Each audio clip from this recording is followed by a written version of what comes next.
Elevator Maintenance and Repair Company. We'll provide you with the best service possible with a 1-hour response time for any trouble calls you may have. We also perform all Category 1 and 5 tests that are required in New York and clear any existing violations so your elevators are safe and up to code. Call 212-279-0700. 212-279-0700. Come on out to the Bungalow Bar, located at 377 Beach 92nd Street in Rockaway Beach, New York.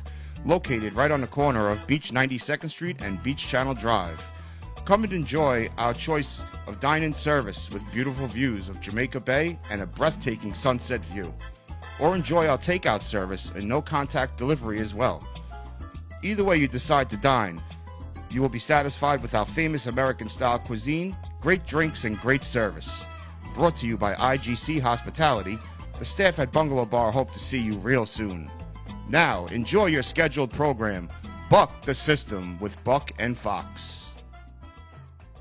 When the cameras aren't rolling and the spotlight is off, what are your favorite celebs really like? This is Buck the System, the podcast that peeks behind the curtain, under the covers, and brings you along as host Buck Gritano exposes real reality. We started with the captains of the smash hit TV show Wicked Tuna. How cool is that? And every time we buck the system, we have an awesome time doing it. So now, let's have some fun. You ready? Buckle up and let's go. Hey, welcome everybody. Buck Gritano back at you again, doing Buck the System. This is Thursday night, and finally get a chance to get this guy on, man. Honestly, I got a little soundbite I could put in, but I know that on Facebook, I'm Buck. Well, first of all, let me start. I'm Buck Gritano. This is Brian Fox, and our special guest tonight on Buck the System is really bugging, right? One season 6. Now, this is a competition now. You know what I mean? This is a competition. Facebook, there's many pages out there. Hundreds of thousands of people follow this show, Wicked Tuna Outer Banks. I'd like to welcome, finally get him in. I feel like I grew up with you, man. You look like my man Mark Schwartz, right? What do you think? Yeah. Mark Schwartz from down the block, sanitation and fire department. Here he is, Bobby Earl. What's up, man? How you doing, Bob? What's going on, Bobby? Hey, how you doing, guys? I'm glad to be here, man. Oh, thank you so much. Finally, we get a chance to get you on. This is awesome. Hold up. Let me see if I got you on here. Okay. Yeah, you're sounding all right. I'm a little live, but what a season, man. Up and downs. From last season, you're the champions. I got a little soundbite. I really can't describe how amazing it feels. We have exterminated the competition. I don't know if you even heard that on your side, but if anybody else there heard it, I don't know if it went through. Yeah, I heard it. Okay, but last year, your ups and downs. Different. Last year, everything went bad, but it ended up good, so it's different. Every year is different. This year's been tough, real tough. I mean, last year, the way you guys came back, definitely has some crazy moments from your first season at Wicked Tuna, right? Before we get into Wicked Tuna or anything about Wicked Tuna fishing, let's talk about fishing itself, Bob. How'd you get into fishing, first of all? I know you just don't go out and catch these giant bluefin tunas out of the... It just don't accidentally happen to you. How did you get into fishing like that? Well, no, it's probably the same way as everybody else. You start fishing with your father, and it was a freshwater deal. Catch the sunfish and catfish. Alley Pond Park in Queens, one of those deals. Then maybe you get lucky, you go to Little Neck Bay, catch some snappers. And, you're out and literally no boat. We didn't have no money. There's no boat. You'd be on the rocks, you'd be on a jetty, be on a pier, and you fish and you catch anything. And either what I have found is you love it or you don't, and we loved it. We would catch whatever we would catch. And, listen, I was a kid. My father used to say, if you kill it, you got to eat it. Oh. So, we'd be in a pond catching sunfish, go home and barbecue them. It's terrible, dude. I don't even know them things don't even smell like fish. You ever catch them things in the lake, man? They don't even smell like fish. Like, I don't mind catching them things, man. Yes, that's where it starts. It starts there, and then, as you get older, and hopefully, everyone who knows fishing requires money. It's always about money. So you start out fishing on somebody else's boat, and you hope to get an invite and this and that. And you know what? One day, probably 20 years ago, I got invited to go on a guy's boat out of Freeport. Went offshore, and we caught, big eyes, bluefin, and yellowfin tuna. And the rest was history. You're hooked. It's over. Hooked. Other guys may turn to the golf swing with the golf. They get hooked on golf and they're in. Man, you was a nautical mile in Freeport. So people out there in New York, man, I know. Take us like the fishing from the ponds now, right? And then growing up in Queens, you moved out to Long Island, right? How was that? What? See, that's the thing with when you talk about the boroughs. You grow up in the boroughs. You want to know how long you were in the boroughs so you could represent. When did you get out of there? Long time. So I was in the boroughs. I was born in '67, man. So I was in Jamaica. Queens Village is my. I grew up in Queens Village. So I was there till I was 17 years old. And we were in Queens. I went to high school in Manhattan. I went to Regis High School on the Upper East Side, all boys, Catholic, Jesuit. They had the maroon uniforms, right? It's correct. Oh, you were one of them guys. Okay. Wow, I don't get that, man. Queens Village, we used to play hockey, roller hockey in Rockaway Beach, right? And we used to go out to Queens Village and play in some park. PS, I'm going to guess, 33. 35, I bet you. What number? PS 35. 35, yeah. I was about to say 33. 33. You come off, what is it that? The Cross Island, and you go around this loop and then back around, right? Next thing you know, tough son of a bitches down that neighborhood, man. They were tough. Yeah. You know what? It was a bad neighborhood. It was, riddled with crime during the crack generation. And, and that, 1985, I left and joined the Navy, so I got out of the hood. We didn't have money for college. So, the recruiter on Jamaica Avenue says, hey, join the Navy, we'll pay for college. Were you on your way to the Coliseum to pick up some jewelry, some nice gold at the Coliseum? Exactly. I know exactly what you're doing, man. I went to high school right down the block from there, at Thomas Edison, right off of the Grand Central right there. Yeah. You're talking about you had probably like nicer girls in your school when you went to Regis, and I went to public school. Think about it, man. The girls that we had, we had 4 girls in the whole school. And they were mechanics. They were mechanics. I went to an all-boys school. There was no girls. What are you talking about? No, that's what I'm saying. My school had 5 girls in the whole school because it was a vocational school. You were doing better than me. No, not really. I think I would have hooked up with one of the guys before I would have hooked up with some of the girls swinging wrenches. My high school. Right. So it's a strange world, But anyway, we went from, I came back from the Navy, and I'm like, I couldn't live in Queens Village no more. They stole 4 cars. Wake up at 2 a.m, get milk. There's a guy climbing in the window. It was crazy. You're talking about no, Val. I'm going to cut you off because it's funny. Right over there, not too far from you guys, at Electchester. My boy grew up in Electchester. He's like, yo, the cars get stolen over here. You wouldn't believe it. I'm like, get out of here. I'm sitting downstairs waiting for him to go upstairs, come back downstairs. And the guy's going in the car. He Slim Jim in the car, right? Dead 4 o'clock. Right next to Jim Lane's. Boom, drove off, out. I'm like, what the hell? I was like, so I know what you mean. You get the 4 cars stolen, all that kind of stuff. You have to move out to the island, man. You made that move, right? Yeah, I made the move. Yeah, you had to. You know what I mean? There's only so many cars you could buy. You know what I'm saying? So eventually you all left. And it's funny, because I tell everybody, a lot of guys, mostly Queens, everyone went to Long Island.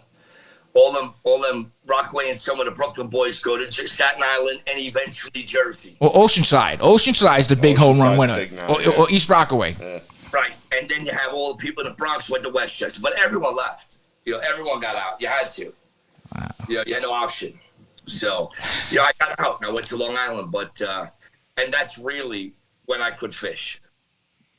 Yeah. Now you're on Long Island. Everyone's got a boat. It made it a lot easier, you know what I mean? Well, absolutely, man, definitely. Because I know how it is. Like with TJ Ott lives in the town over, which is Broad Channel, and that community, like we talked about on the show a bunch of times, they were born with Boston Whalers. I didn't have that, man. I couldn't even play ice hockey. I had to play roller hockey because we couldn't even afford to play ice hockey. You know what I mean? So it's a different world out there. Definitely a different world. It's funny you bring it up because in the tuna fishing world, a lot of the guys, not a lot. You know what? I would say half of the guys were born into it. You know what I mean? Like, and not to be disparaging, but daddy bought them a boat or gave them a boat or helped them get a boat, and that's a leg up a lot of guys don't have, so like for me, it didn't work that way. It was, I bought a 17-footer, then a 19, a 22, a 24, a 26. It was a process. It was 2 generations almost. That's funny, man. Yeah, I got you. I got a 38-foot lures, and I was in Long Island in December, and they canceled bluefin season. They said, we're canceling December. And I said, son of a gun, we usually get a crack at them around Christmas. And a friend of mine goes, January 1, it opens up in the Outer Banks. I go, North Carolina? They go, yeah. I fueled up, and we went. We just headed south. And that's how I fell in love with the Outer Banks. Yeah, because that's the big thing. Not for nothing, because you watch Wicked Tuna, and then you see the boat. Your boat's not from North Carolina, but you're representing the South. How does that come about? First of all, how do you get from that time, dipping out, right, out of the blue, no fishing, you can't fish.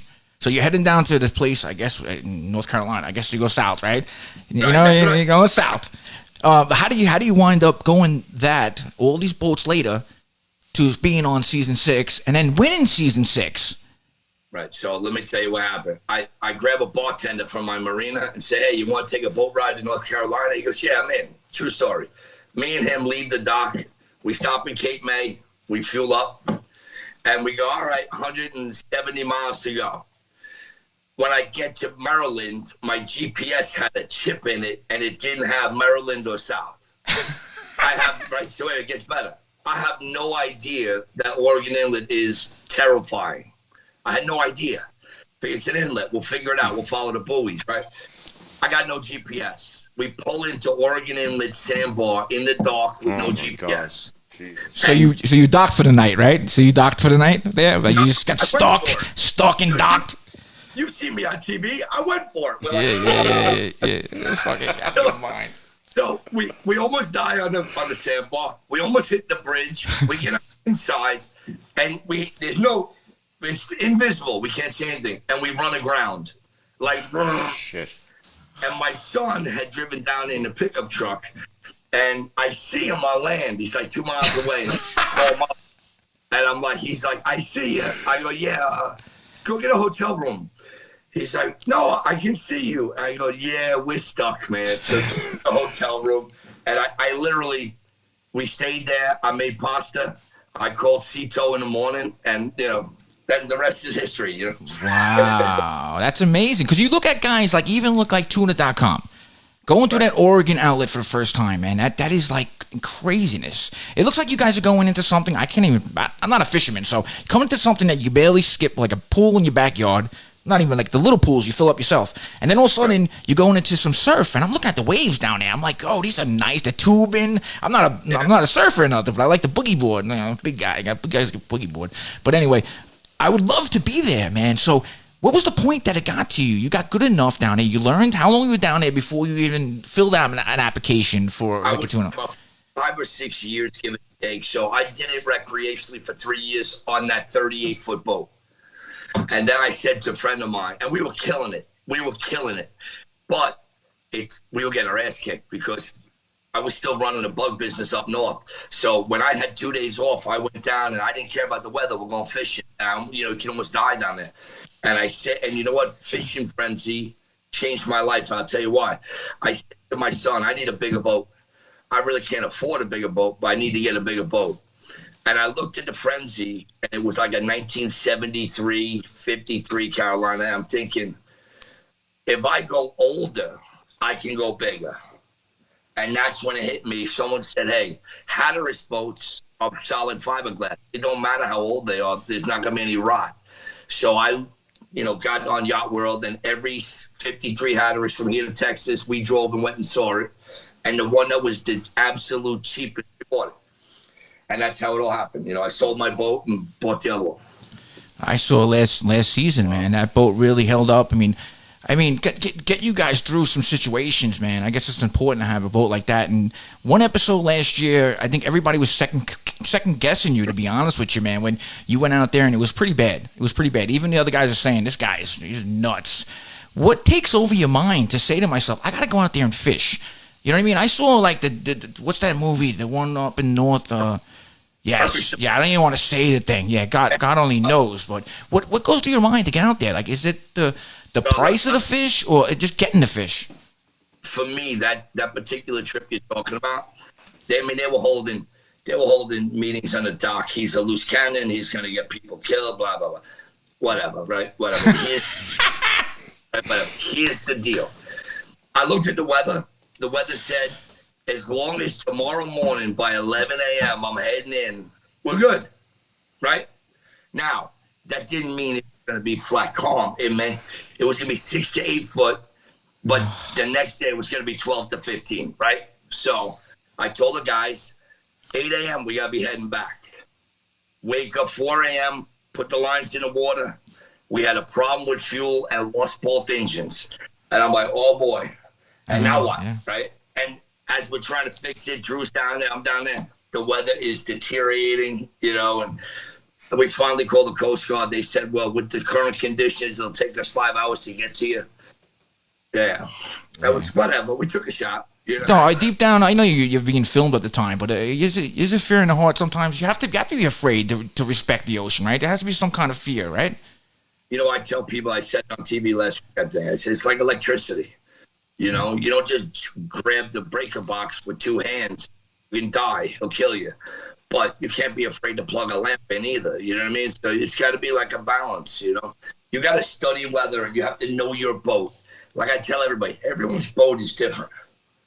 You have a 40,000-pound boat, and you don't like it to be too uncomfortable because some of these guys, they don't like it.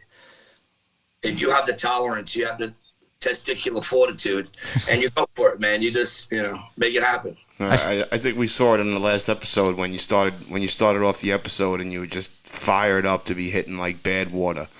Like you were ready to go, man. You were like, yeah, this is the OBX, And then all of a sudden the boat is screaming, and it's like, where's Drew? So let's talk about Drew and Brian, your crew. How do you? First of all, most respect to them guys who don't get the love that you get through the show and stuff like that. The captains, the guys who are busting their chops, man. I'll tell you, man, I feel really bad for him last year because Drew looked like he was gonna drop, man. And I'm not a doctor or nothing, but he looked like he was in rough condition, man. You know what?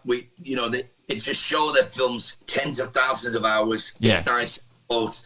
And they got to edit, what do you get, 5-6 minutes a week, maybe 12. So they can't tell the whole story, Drew got sick. We got sick, Yeah. And the reality was, we had a cameraman came on our boat first trip, and he was sick. And then it just, the rest is history. But me and Drew were looking at 104 fever. Oh, shit. Wow. For literally 8-9 days. I mean, they'll get him shots in the ass, steroids. I mean, he was out. So that's a good thing to know, man. I didn't know that. So when I watched the show, you look at the show and you're saying that he looked like he was bad shape. But even in it being in the shape he is, Drew knows his way around a boat, man. One thing I have to commit, I have to get Drew definitely on the podcast and Brian, 100%. Want to get them guys on. But how do you get that crew together? How do you get that crew together? You know what? It's very funny though. So Drew has a boat in the Outer Banks, a little boat, like a 36 towpath, 37 towpath, called the Ahi.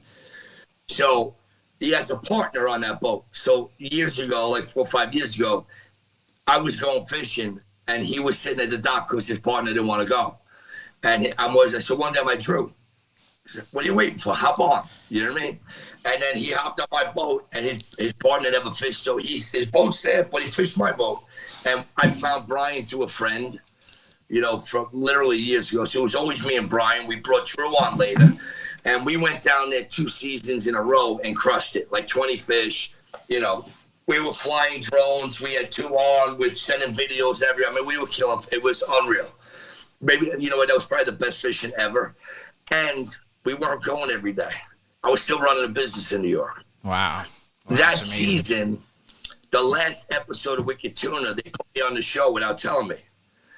They had Dale from Foolish Pleasure screaming, "Bed bugs, turn to starboard," like I was going to cut his fish off. People don't know that. The last episode of season 5, my boat's in it. Oh. I mean, I obviously didn't get paid for it, Yeah. Now, I got you. It's a different, different animal, man. So I'm like, my phone's ringing. I'm at dinner. Hey, Bed bugs, you're on TV. I'm like, get the hell out of here. What are you talking about? I had no idea. And literally 2 weeks later, we saw Facebook shot, hey, looking for new talent. And I go, oh man, And I know, and they won't admit it, none of these guys. But the year before season 5, I beat all their asses, and I did it part-time. So, and they know it. And Pinwheel knows it too. They ain't gonna admit. You think they'll admit to that? You think the guys will admit to that? Because first of all, let's give a special. I wasn't there. Special shout out to my man, Mr. Cook himself, Fat Tuna. Tuna, Bobby Cook. Yes, I love that guy, man. Bobby Cook is amazing, man. He's an amazing dude. Out there. He was kicking butt too before he got on the show. He was telling me too. So. No, the guys, listen. They don't. You got to have a reputation. They don't just drag you on the show. You know what I mean? Bob Cook is well renowned up there in Gloucester, man. And that kid Manny on his boat, love that guy, man. Yeah, that's solid. Yeah, but you get in trouble. You get a lot in trouble, Bobby, because you hooking up and talking to Dave and that episode. Like, you're not supposed to be friends or something like that. So I know it's a TV show, everybody out there. But the one thing I want to ask, and I have to ask it, I'm going to bring it up, right? Yeah. Okay, now I see Tyler that got in your head, right? And I heard TJ go, he rented space in your head for free. He got his free space, and you knew exactly, and you fell for it, hook, line, and sinker, right? You know what? Listen to me. Listen. First of all, was it real or staged? Because I read. Listen to me. Look at me. Okay, go ahead. On my eyesight, dates about that. I'm still angry about it. So no, it's legitimate. Listen, he was disrespectful, and if it wasn't on film and on camera, it probably would have ended differently. Because he's on the show for a decade, and I don't want to get kicked off the show. But at the same time, I'm from Queens, and you know that, Buck. I know. You bit your tongue. You bit your tongue on that one. Man. No. But you know what it is? I totally get where you're coming from. I totally get I guess that's like trying to go into your bedroom, I guess, right? Going up there, right? Here's what's messed up. If production came to me and said, hey, we want to do this phony BS with him, I would say, not happening. Not going to disrespect me. I'll walk off. Nothing's that important. I'm not going to let him make me look foolish. But he's good. He's good. I'll clear it up for everybody. We were coming up being brutally sick, real sick, right? I was roommating with Dave and Paul Hebert, right, in Pirates Cove. The minute we got sick, Dave packed his crap and ran. And he was gone so fast. So I hadn't seen him in weeks. He went and stayed with Sandro, right? So I said to call him up, said, listen, we're going to try to go. We're still sick. He said, listen, I'll come down to Doc. I'll see you off, And then this is where people say it's edited.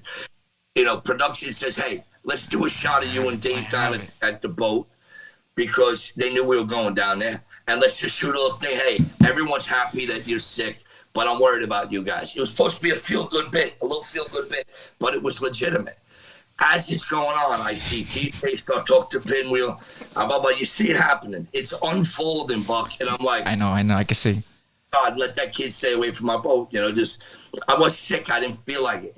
And then he does this, dude, with the buttons. He's hitting the buttons. Yeah. Was your rope tied up well? Did you tie it up right? Your boat was tied up right? I don't even know how to tie up a boat. You know what I mean? Was it right?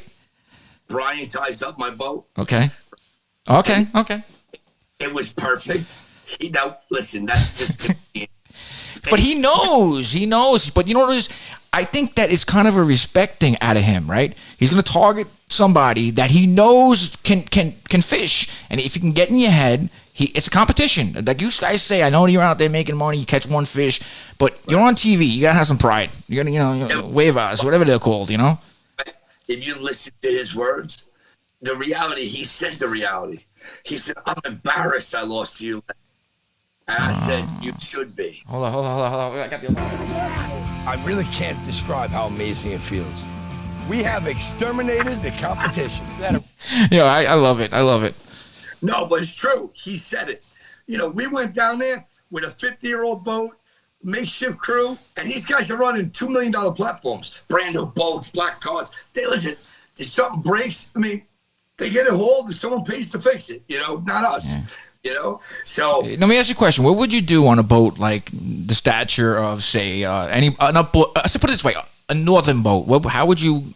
DJs, I'll take that Dixon. Listen to me. Yeah, it's beautiful, right? 50 Dixon like the hot tuna. Yeah. I probably would shut my weather app. Just shut it. There's no reason to look at it.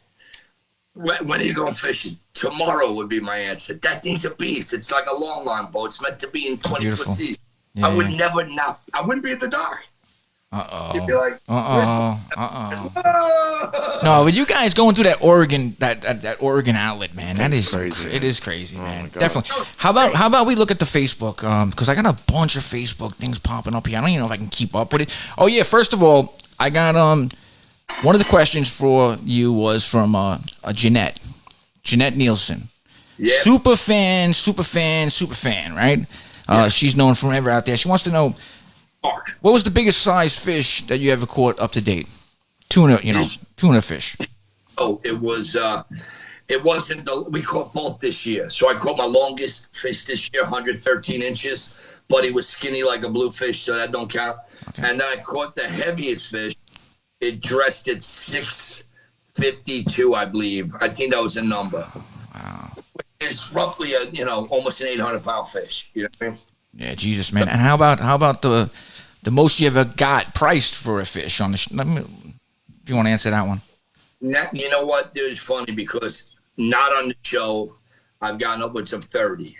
Okay. Not on the show, right? 30 something, but that's it. Like I tell everybody, that's a unicorn.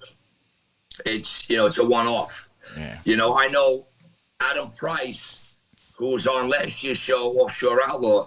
He got something like in Moorhead this year in January, like $43 a pound. Wow! Because I know we had the guys on from the Roster Rocket, and they got one for like $38 too. So. Yeah.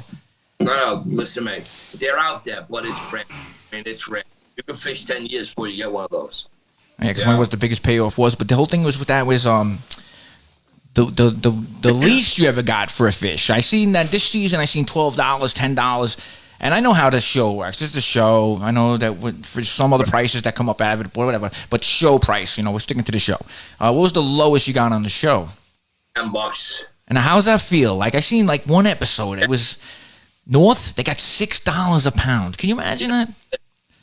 Buck, the reality is this: if you look at some of the fish in the early season, the Outer Banks, they're crappy, skinny red meat fish. You know what I mean? They just are what they are.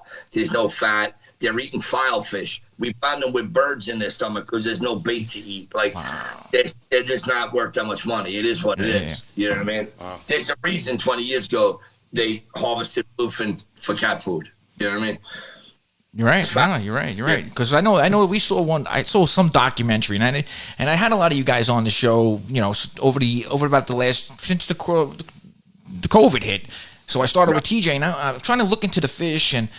Up in Nova Scotia, man, they had a documentary. They were actually petting the fish. I mean, that's actually dropping the line in and catching on to, and they were monsters, man. We talking about, again, 1,000-pound fish. Yeah. It's a different fishery up there, man. Prince Edward Island, Nova Scotia. Yes. It's different rules up there too. But all different laws. Like we can't fish that Canadian side, but. The fish up there, it's a colder water fish. They're eating fatty fish, herring, mackerel. They're eating fish that are high in fat, which fattens them. You're down the Outer Banks in the summer, the fish until the bluefish show up, they're eating croakers, file fish. So they're skinny. They gotta let them fatten up a little bit. Yeah.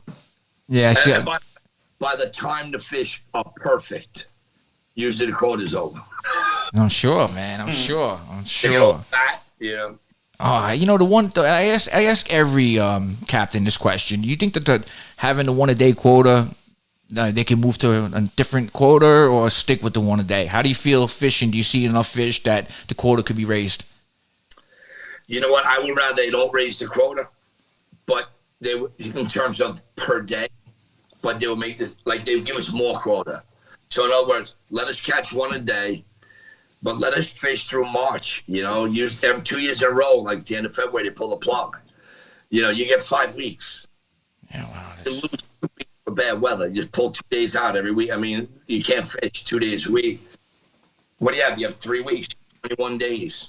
Wow, I didn't know it was that short, to be honest with you, man. Oh, it's that short. And the reality is, when we won, there was 29 days of fishable weather.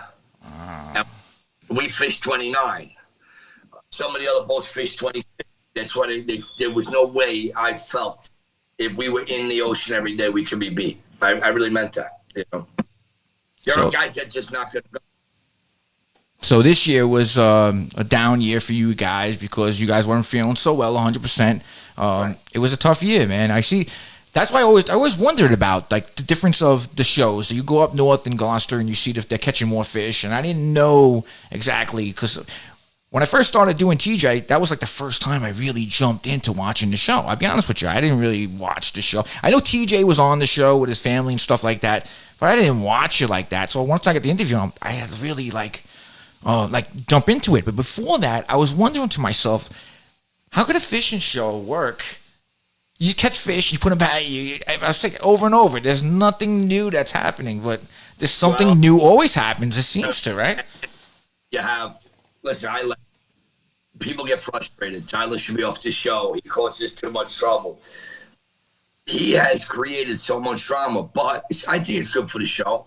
You know, it's not on purpose. I really don't believe it's on purpose. I think he cannot stir the pot, man. He has to. You know, because 3 years ago, TJ's chasing him down the dock with a mop. I mean, there's always an issue. And it's funny because I wasted a lot of time this week telling people on Facebook that it's not phony, right? I can tell you, down in Wanchese, when there's people chasing Tyler down the dock, like, it happens every day. You know? It's legit. It's real. No, but if anyone thinks Fishing Frenzy isn't trying to win, you're out of your mind. Yeah, I mean, the guy's competitive. Oh, but he jumped back up, man. I watched a couple episodes. Yeah, he was kind of low. Now all of a sudden he's coming. He's a closer, man. He's a finisher. No, the guy's a hell of a fisherman. Yeah. And Nick was in his team. Now Nick has his own boat, you know, and they're rolling out with like a 46 Westmac, which is like invincible. You know, it's some good boats, like physical platforms. Yes. Think about this. Nick fishes with Clifty Spencer from Spencer Yachts, can probably pick a boat.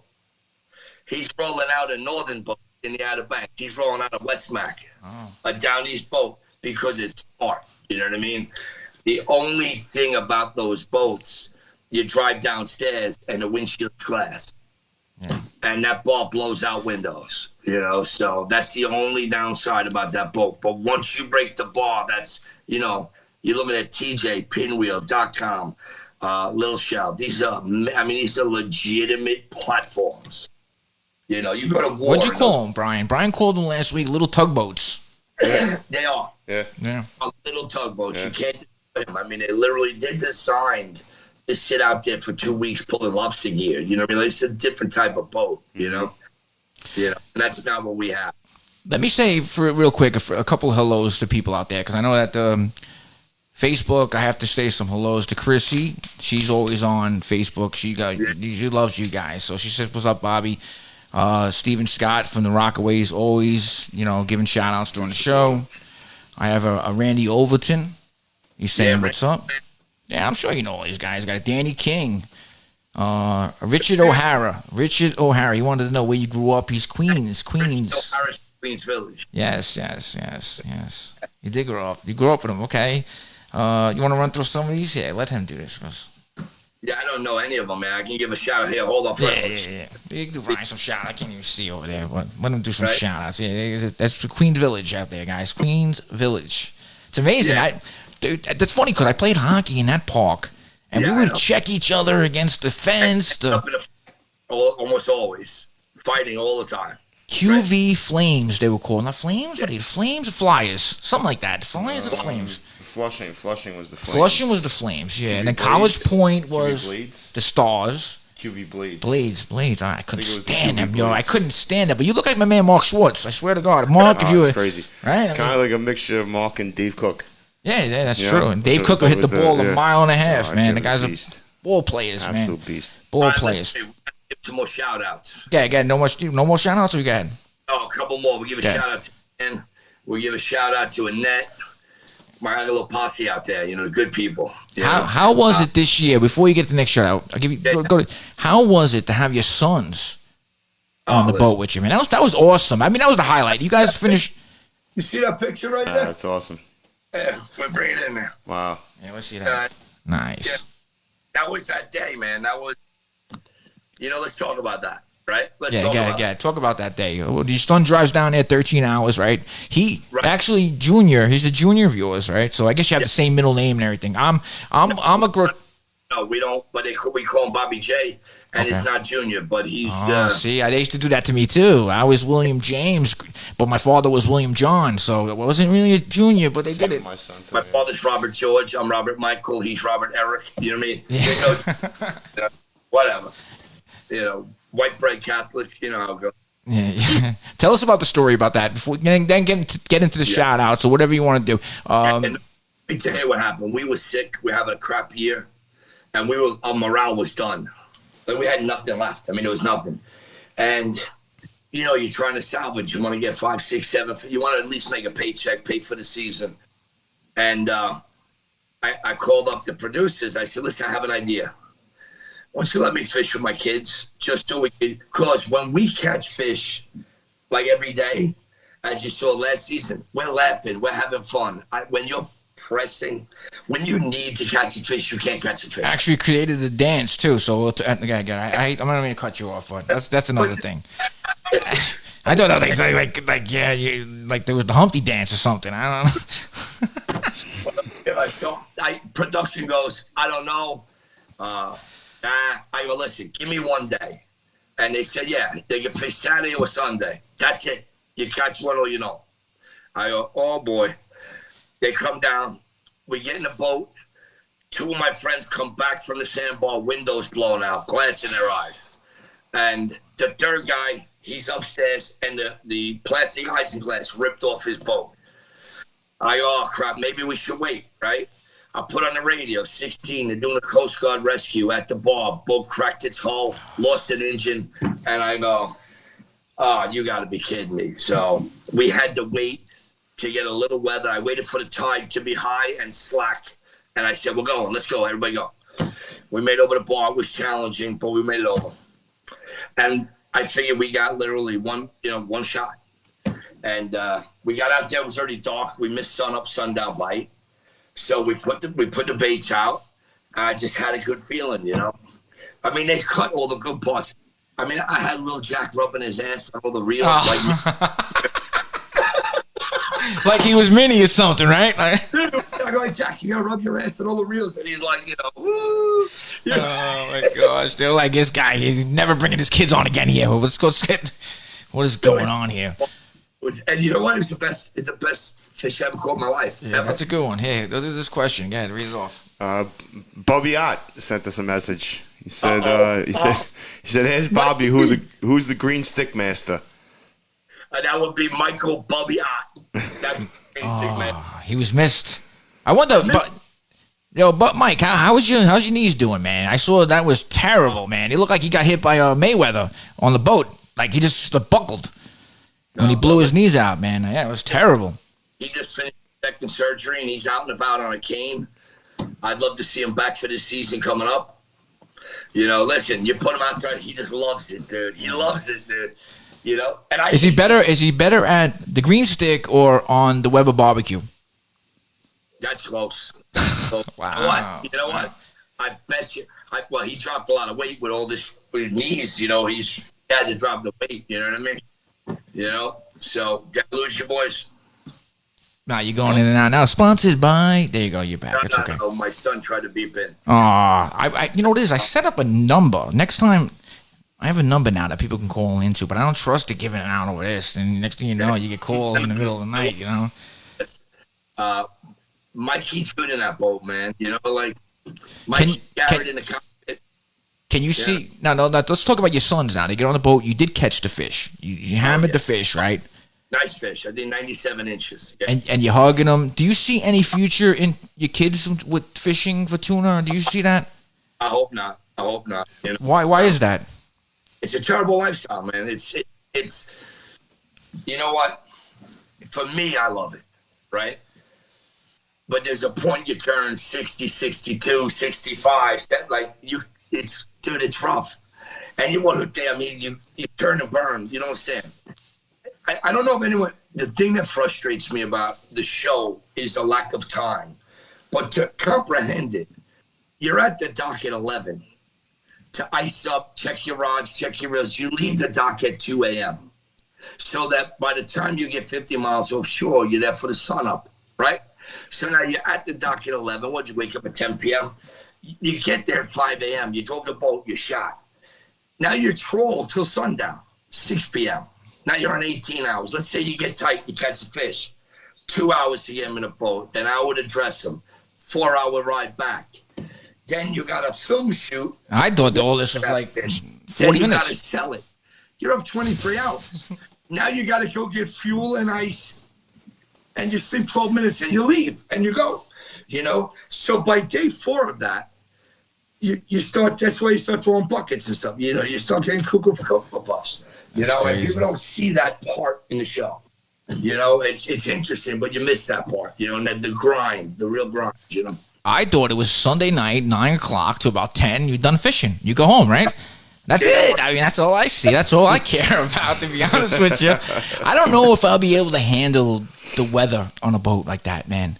Like, I've never went, honestly, I did go on a boat one time. Like, we went blue fishing over at Sheepside Bay. My father takes me. I'm 13 years old. My brother's 10. He takes us on a night shipment, blue fishing. On the Tampa 7 or the Ranger. No, I was past that Ranger. I was past that. No, it was like it was the Amberjack 17 or something. The Seawolf. Rose Lighthouse. The Seawolf. Yeah, it looked like a horse. I'm like, Dad, I can't even see. The water's going up and down. The guy's like, you want hot dogs? I'm like, yeah, I'll take a hot dog. The guy throws the hot dog in the microwave, and I'm like, what the fuck, a microwave hot dog? So I'm like, fuck, I guess people, fishermen do that, right? I ate it. And next thing you know, boat was coming over. Guy was smoking a cigar.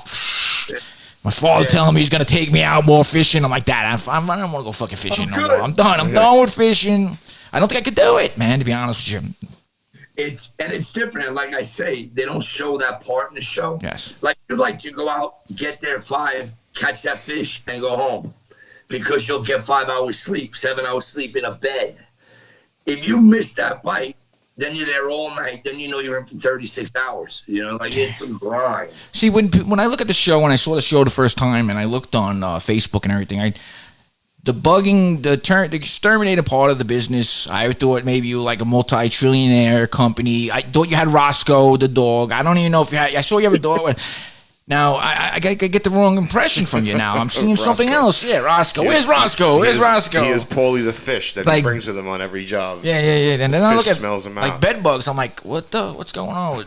I didn't even know it was a problem. Next thing you know, you're going to Sheepside Bay movie theater and people are scratching and shit. How did you get into? How did you bring it home? And like, can't even see the things, man. And I'm reading on your page that in the corner of it, you can see them in the corner. I'm like, oh fuck, I must have got some bed bugs. Now I'm checking the sheets. Any tips on how do I know if I have bed bugs? And I'm fucking itchy sometimes. Yo, from today on 87th Street in St. Nicholas up in Harlem, I'm going to send you a video when we hang up, and you won't sleep tonight. You will not sleep tonight. It's terrifying. But, no. Where did you get introduced to that, the bed bugs? Like, That shit, man. Did you go get your Series 7 or something like that? My boy went out, guys. It's funny.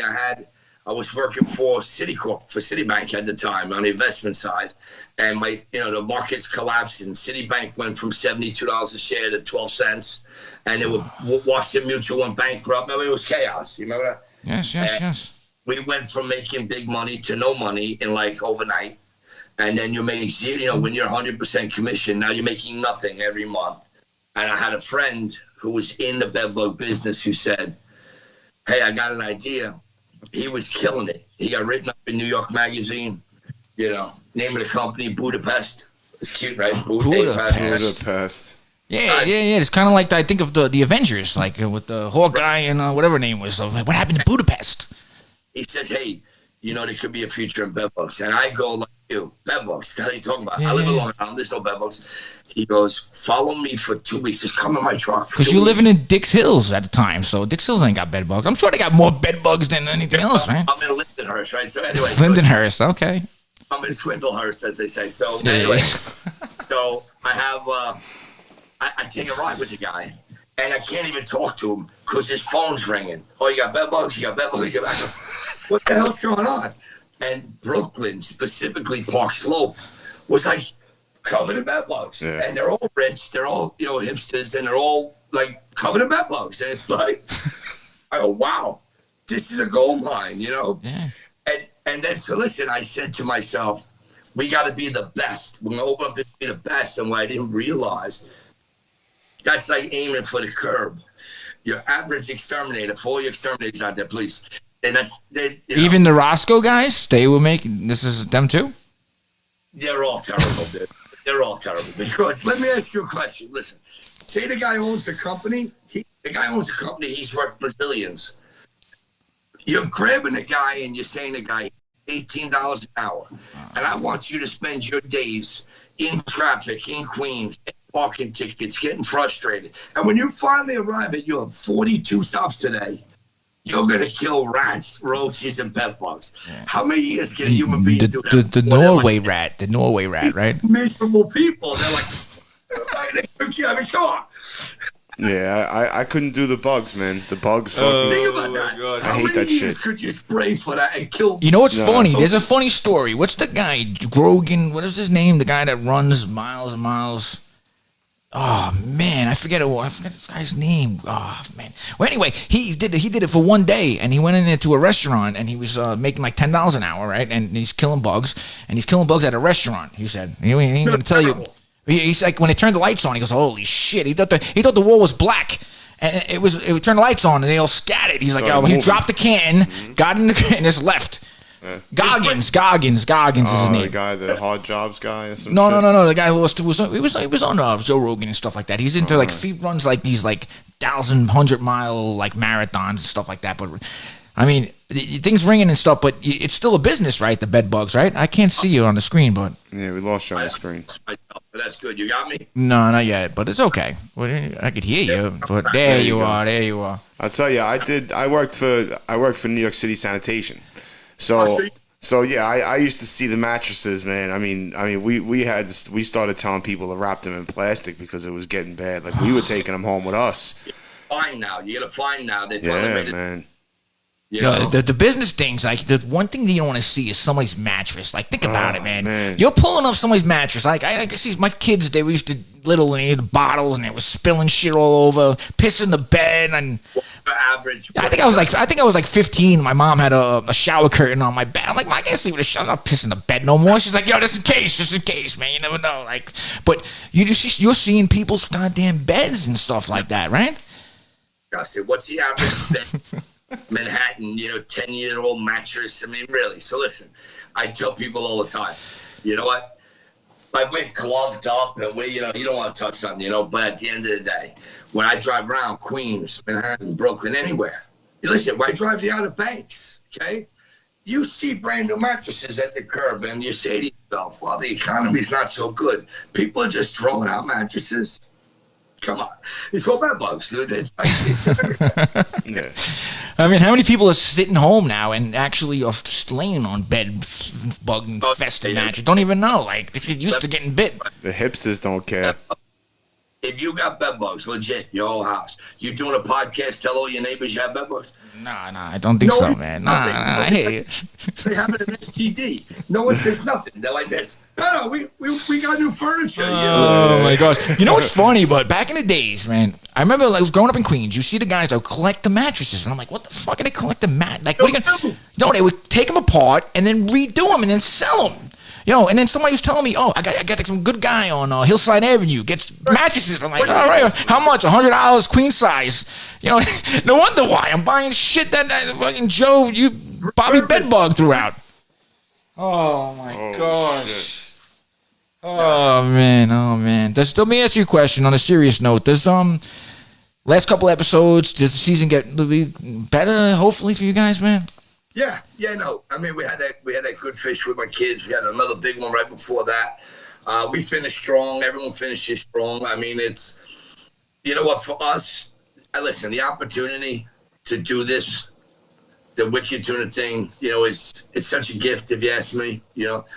Something I would never take for granted. I've met so many nice people, I can't tell you. That's awesome. Almost everybody in the crew, Pilgrim Media, all the other captains, the crew, the people just in the dock, the guys who, help you get fuel and ice. And Yeah, I met so many nice people, you know. Believe it or not, you know, Wicked Tuna fans, you know. Yeah, I know. It's unreal. Listen, I give my phone number out to these people. I got people I touch base with who may go fishing. Like, I've made legitimate friends, you know, from this show, you know. That's awesome. Dave Carrera's one of them. I mean, Paul Hebert's another guy. Paul Hebert's one of the nicest human beings I've ever met in my life. Yeah, you know, I don't know if dude. you guys have had him on. Yeah, Yeah. He laughs like he makes me laugh, man. He makes me laugh. But I want to get the real wink. You know, when he goes, he's such a good guy, man. And all them years he told me, he was like, I got Dave. I'm Dave's house, and I'm like, wow, I didn't know that. Because you don't see it on the show. You don't see the love that you guys got for each other, man. Guys who were down and out and other captains literally financially, physically picked them up, helped them get along, and, you know, without getting into details. Yeah, I know what you're saying. Man. Absolutely. You know, and, you know, if you break down, someone say, hey, I got a propeller. Listen, you want to know the truth? Remember we had that life raft blow up on us? Yes. That's so you understand, that's $1,400 to repack it. Wow. To repack Just to repack it. And, oh, by the way, it takes about 3 weeks. Okay? Or you can run out and buy one for like $3,400. Okay? When that went down, that was like just getting stabbed right in the heart, you know. And Cliff Spencer and the crew from Little Shell came to me in the morning and said, listen, we probably can grab one off of a boat that's being worked on in the shop. We'll, you know, it may not only be a full, but like guys jumped too, and they didn't show. Guys helped me carry up my bow and tie it down. You know, they're all good guys, dude. You know, they're all working hard. Especially Nick. Nick, I mean, I see him in the show. He took on the Roster Rockets, and he invited them on for. Guy, and listen to me, don't get me wrong. Yeah. He's the only guy in the show I wouldn't be willing to fight. He's No, big boy, man. No. That's a huge human being, right? He's just a huge human being. But he's just funny dude, man. He's a funny dude. Piss him off, but his heart is pure. I tell you, me and Buck say it all the time. It's the people that you least expected to help you out that help you out the most, you know, and it never fails. You know, like that's something that, I mean, it's been proven. You know what I mean? Yeah, absolutely. I mean, just recently, like we had given a shout out to somebody last week. They got us a mixer for the show, and like unreal. And we were jammed up. You know, like we were having so many problems with the show just because of a button on the old mixer. And it helped us out tremendously. So, and it's people we really didn't know them. No. You know, I knew them from a Facebook page. So, I mean, and they're fans of the show. So, I mean, it's nice when that happens. You know, people start coming together. I think all in all, the show, you guys are looking out for each other. I see that. You're giving out numbers, and not even that. I think if anybody needed the help, boom, they're there to help each other. So the next time somebody like Nick needs something or he don't need anything, you jump for him. Do you invite the whole crew to the barbecue? Yeah. Excuse me. Yeah. Like, what do you mean, like the whole crew? I'm saying all the captains, like all the boat captains. He's saying that pretty much would somebody not get an invitation? Yeah. Do you invite everybody? Do you get along with people outside of it like that? I would withhold like 3 invitations right now. Wow. But no, let me rephrase that. Okay, good. I would send out all the invitations. I will get 3 no's. Okay. It is what it is. It is what it is. But listen, I would send them all out, but I would probably get 3 no's. Here's one. I don't know if you can answer or not, but yes or no, or you don't have to answer it or not. Was it a 1-year contract? Will we see you in the future? Like 2 years? I mean, like how does that work? How they do it is we sign a 3-year contract. Okay. No, it's their contract. So what that means, I got you. Is that XYZ? We have the right to renew you on an annual basis. Yeah. I have no rights. So, but listen to me. They've been very good to me. I found out last year we renewed again, like the end of October. I would hope we'll hear something shortly. Listen, we went from hero to zero. You guys fit in, man. All due respect, we deserve a rematch. Yeah. I think you'd be cool, man. Yeah. They've been awesome to me, man. I mean, every time somebody reaches out from the show and they speak to, I don't know if I could throw a name out, Amanda, they talk to her and boom, she lets them on. So I honestly, I'm enjoying getting to know each one of you guys, captain-wise. It's been fun. It's been a lot of fun. Plus, like you said, the fans are really good people, man. So. Hey, man, can I just tell you, the fans are fantastic, and they fight amongst themselves, and they pick. It's very funny. It's like football, baseball. Like they pick their team, you know. And even if their guy's wrong, they'll defend them. You know what I mean? So, Yeah. Oh, here's the question: you growing up, Mets fan? No. See, I didn't think so. I knew he was from Queens, so I figured he was a Mets fan. Pump your brakes. Here's the deal. 1976, when I was, 10 years old, and a real baseball fan, the Yankees played in Shea Stadium, okay? Because they're rebuilding it. I think 2 years they did that for. Yes. And those were my years. And oh, by the way, they were. So you became a Yankee fan at Shea Stadium? Yeah. Oh wow. Yeah. Wow. That's crazy. Dude, I got Dent's autograph, Thurman Munson's autograph at Shea Stadium. And you know what else? The Yankees, I think, won more World Series at Shea Stadium than the Mets. Whoa! Oh shit! Come on, man. I always get the Yankee fans with this question: who was the shortstop before Derek Jeter? They don't know. No, listen. You want to know the truth? I hate to say this. Last week, I burned my Aaron Judge jersey. Why? My jersey. Why? I can't do the protest. Oh, okay. Gotcha. Football? You watch any sports? Like watch football? Them either. They did the same thing. Okay. My Manning jersey, everything, dude. Yeah. So don't let none of Hockey, even hockey stuff. Yo, none of the captains of season 7 have taken a knee for any episode, right? No. So no, listen. I got news for you. Hey, good luck taking a knee in the Outer Banks. yeah. That'll work out in your favor. I can show you. Yeah. What was the first thing when that little roster rocket went flying by and that kind of out there? What'd you think of them guys when you first saw them? But I'll be honest with you. You've had them on. Yeah, they're good people, definitely. No. They may be the single most genuine, nice, good-hearted, yes, sir, ma'am, please, thank you. I mean, the hospitality drips off of them. They're humble. And by the way, nobody knows it. These are world-class, like Spanish mackerel tournament winners every year. Like, these guys are legit. No joke, right? No joke. Listen, they do this all year round, like commercially, putting 3,000 pounds of grouper in the boat, going back the next day. Like, they're hardcore, man. Don't sleep on those guys. Yeah. Because I was talking to Zach, and he was like, "Oh, we're heading down to Miami to get some." I said, "What are you gonna do down here?" He goes, fish. I'm like, "You're going down to Miami Beach to fish?" Dude, he fishes. Yo, come on. We know three guys from freaking Queens right here. 3 guys from Queens, right? We're going down to Miami Beach. We're going to fish. No. That's what I'm saying. We're going to Ocean Drive, man. We're going to Liquid. He's going down there to catch some fish. I'm like, come on, man. What is going on? But they're real deal. Dance, come on. They're real deal, man. They're real deal. I said, I don't know how you guys got a third guy as a big guy, man. Shane is too big for that boat, man. But they whale him. That boat's little, but you need a guy with some beef to him, man. They don't have any kind of winch system. They drag that fish on the boat. If they didn't have Shane, some of those fish, they're not getting them in the boat. And are they coming down? These guys now. This is how I picture it. Like in Rockaway Beach, to have that dock you could drive down. Are they taking that boat out every day? No, for real? They back the truck up. No. And put the boat in, and they take it back home to the trailer park every night. I love them guys. I can't even, but I can picture it. It's the truth. Them guys, man. Smoker, they probably have some good smokers, and they're doing pork and barbecue and. But it's smoking something right. Oh, the other side. I don't know about that one because I don't know if there's any. I don't think there's anything wrong with that. But let me explain something to you. They come down with. At the end of the day, they come down with a mobile home. The boat on a trailer, it burns no fuel.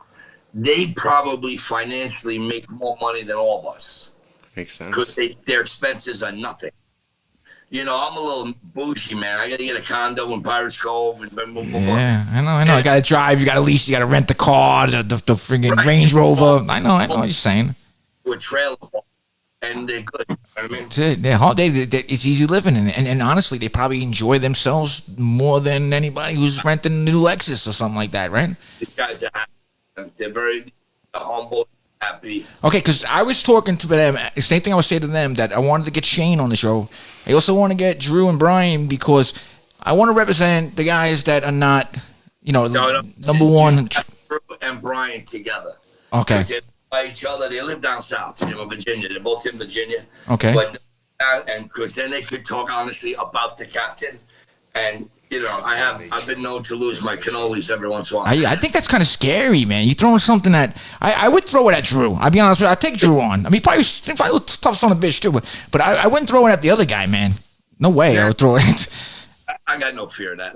I know. You can. I'm busting chops, but Listen to me. It's funny because he makes shirts. Brian talks with a tone of voice that's condescending, and he doesn't mean to. He just says, "I'm just talking," and he's like, "Left," and you're like, "Oh, who are you talking to?" Nah, he must have grew up in my family, Grotanos. We're like that too. We're just loud people, man. You could say whatever you want without that tone of voice, and I would go, "Oh, anything you want, Brian." And then he speaks. I'm like, I think he's being condescending.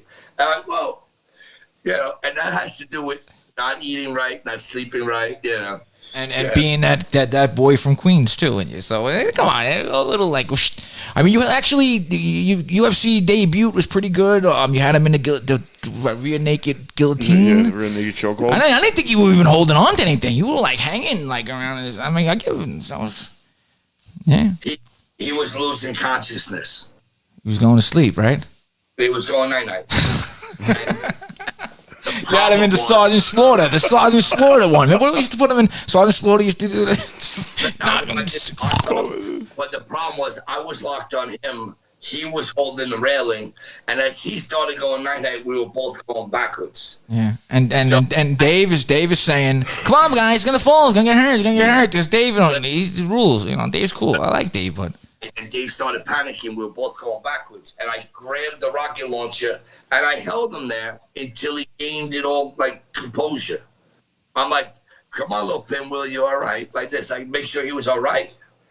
And then he stormed off, Oh, wow. Will we see any more of that, or that's the last of that? That's no, we buried that. Okay, good. Listen, How about we do a what is it called? Charity arm wrestling thing or something like that? Do a cock and balls brawl for No. They love each other down there. We could do like a little charity MMA or something. There you go. Oh, it's out there because I know that there's YouTubers they're gonna fight Mayweather or something like that. I'm like, what the hell is going on? YouTube is gonna fight Mayweather. But anyway, I really do appreciate it. I mean, you guys went from. I really can't describe how amazing it feels. We have exterminated the competition. Yeah, they exterminated the competition in season 6, and season 7 is not really. They will be champions again. Oh, who's your number one fan out there? Because I want to put that before. Who's your number one fan that looks out for you? The number one fan. Yeah. Oh, that's close to on Facebook. I'm saying, not like your family and nothing like that. No, Facebook. I mean, listen, Nan Where looks is he? out. How about Timothy? This close. Chrissy. Yes. Jeanette looks out for me. All the admins. I gotta give Chrissy a shout out because she showed me some pictures of her brother catching some tunas. No, dude. Her brother used to be in the first couple seasons. Oh, I didn't know that. Okay. So his name is Junior Dunn. He was a mate on one of the boats early seasons, and he's still a commercial fisherman up there killing it right now. Cause show me, he's on a little boat and he's catching the tuna. I mean, you catch any kind of boat you're on, you catch the tunas. They're goddamn big. That because they only go out like 3 miles, 5 miles, so you could do it. You couldn't, those little boats in Outer Banks, it's tough. Yeah. I can imagine, man. Definitely could imagine, man. One thing, what I want to say, the other thing I wanted to say about all right, let's blew up. I know I wanted to bring one last thing up, but what? Are you guys chasing any other fish on the side besides the tuna, like in the off the camera and spare time? No? Listen, we've caught 4, 5, 6 swordfish at night. Sometimes they'll show it on TV, sometimes they don't, but we'll get a swordfish every once in a while, you know what I mean? If you're night fishing, you put a bait down deep, believe it or not, you get good money for swordfish too. So, you ever see a mermaid? I have. Oh, awesome, man! Not in Coney Island, the parade. I'm still going. Not the parade. I recently met a mermaid. Yeah, in Greenville, North Carolina. Serious, very beautiful mermaid. What do you awesome. like that? I don't even know if because I was having a Starbucks with Sasquatch. Dan Hughes. Well, I appreciate it. Yeah. That parade's terrible, man. I know. It is pretty bad, right? It's scary, man. It's even like the hot dog competition in Coney Island. Oh, That's yeah, the some freaks come out. they do at night. I mean, in Coney Island, what was that? The freaks come out. The freaks come out at night. No, I appreciate it, man. Dr. J's, getting your sneakers at Dr. J's on Jamaica Avenue in the Coliseum, and then off hanging around there, man, right? At Gertz Mall. You getting the bootleg tapes outside the Gertz Mall. That's what I used to do, the Gertz, whatever. But anyway, Bobby, I appreciate it. Finally, I got you on. And you know what? I'll get Drew and Brian out here. Yes, please. Yeah, please. I appreciate your hospitality, guys, man. We had a lot of fun, man. It was a lot of fun. You know, I know that people wanted to have more, more questions, but it's hard when you go into the Facebook. So, Give me a question. Pull one. Pull one. Let's stupid question. Yeah, what do you got over here? Then his sister gave him a hickey. What the hell? What's that about? Let's stay away from that. Oh, celebrity death match. Yeah. Don't read that. Anything with sisters giving hickey. Yeah, I don't want to hear that one. I don't hear that one. There was one. The best part is Mermaid. Yeah, I thought you were serious for a second. Hold on. Any questions over here? I really did. You never know, man. I don't know, Chris. Bobby jumped on. He had some things to say. What do you say? What's up and stuff. Yeah. All right, we're not going to go with the questions. You guys, you went on that thing with I learned so much from this interview. No, you went and he did that like hour or half an hour before a show, and everything was popping up 1,000,000 miles a minute. So I never even look at the comments. No, the Facebook Live goes fast, man. They're like this. Well, I'm not that popular like you are, man, and Nat Geo. I would just wish Nat Geo would just press share on this every once in a while. I mean, we're kind of hooking up to one little share, but I said curse words, sorry, I'll be honest with you, Nat Geo. I mean, Pilgrim runs the deal. I mean, Pilgrim Media is. You don't have mad respect for Pilgrim. They do Street Outlaws. I mean, they do really good high-end stuff. You know what I mean? And they do. The crew at Pilgrim Media is as good as. I mean, you're not getting it better, dude. Trying to get that season 3 in. I got you. Yeah, season. You're trying to. Smart, man. They make the decision. Ideas made over their head. Yeah, don't knock the hustle, man. I got you, man. We got Annette telling you to tell your fans to join the Wicked Tuna Unfiltered Facebook page. Okay. You're number one. Really bugging number one. It's Wicked Tuna, just a little dirtier. Sitting on my couch right now, laughing and scratching. Oh, so he's got bedbugs. He does. You got that's it, man. You got to get one of them shower curtains and put the shower curtain on. Rescue. Give me a call. We'll fix you right up. Yeah, that's it. No, check out the website. Give the website out because you honestly. Yeah, all kidding aside. You.com. I'm telling you, you get the friends and family discount. Yeah, because if all you have to do, I honestly figured out the deal. You have to either heat them up real hot or make them real cold. We cook them. That's it. Cook the shit out of them bed bugs, man. Right? That's it. I love it. But thank you so much. Let me, let you go, and hopefully we could do this again down the line, man. Just have fun. Next year, we're gonna have you guys down. You'll broadcast the finale when we win the season again, and we take the trophy. Yeah. That would be awesome. Yeah, but will I be? What am I staying in the Roster Rocket? Yeah, we get to stay in the Roster Rocket motorhome. I love them guys. I love them. Don't say that. We get to sleep in the grow room. Well, if you're ever passing through Rockaway, if you want to stop in, I don't think they'll let you set up in the whatever. But I'll meet you in Wits End. We'll be over there. Oh, you know what I'm talking. Okay, come down. We'll do it. Definitely. Whit is the freaking man, dude. All right, thank you so much, man. That's everybody out there. How many more? Before I let you go, how many more episodes left of the season? 2, right? All right, listen. It's important. You got 2 more episodes. This week, 9 o'clock. The following week is 8:30, 90-minute finale. Awesome. That should be a good one. I just hope we see you. I mean, at $24,000. I hope we see you on that episode, man. Please, all right? All right, listen. All right? I can't tell you at 2 episodes. No, we know the deal. I say 2 left, 2 fish. Come on, we'll see how it goes. All right. So hopefully one of them is about $40,000 worth of fish, pulling the Moby Dick, and then you're right back into it. But my sleeper is Fish and Frenzy comes back and he wins this season. That's my guess. I don't know anything about nothing. No one tells me sugar. I will tell you this: if you looked at the determination in his face last couple episodes, And listen, don't sleep on Dave Carrera either. Oh, There you no, go, definitely Dave. Dave's the never. man. But I text Dave the other night, Dave, Never and, he was- sleep on him. and I said I texted him on a Saturday night, 8:00. I was like, "Oh, Dave, you want to come on the show again, man? Please, you want to come on the show?" And I said, "You don't have to rush answering me back because I'm texting you out of the blue. I could be annoying, you know that, Bob. I could be real annoying. I want to get you on, but now I got you on. I know the next time you're like, this guy's all right. I can hang out and talk with these guys for 40 minutes. Right. All right, so Right. Listen, Dave's good people. okay." Right. All right, so you know what we'll do? We'll meet now. We'll meet up at the White Castle over there on Atlantic Avenue. No, right? listen to me. Until all this protesting's done, I'm staying off Atlantic. Yeah, okay. I'm not going to it, man. Listen, Or- if we meet up around Valentine's Day, man, Listen, they put I'm red doing- tablecloths listen, on. I'm White Castle in Bayside on Bell Boulevard. I'm okay with that. No, I'll meet. No, I have to meet you at the Lynbrook one. It's a little closer.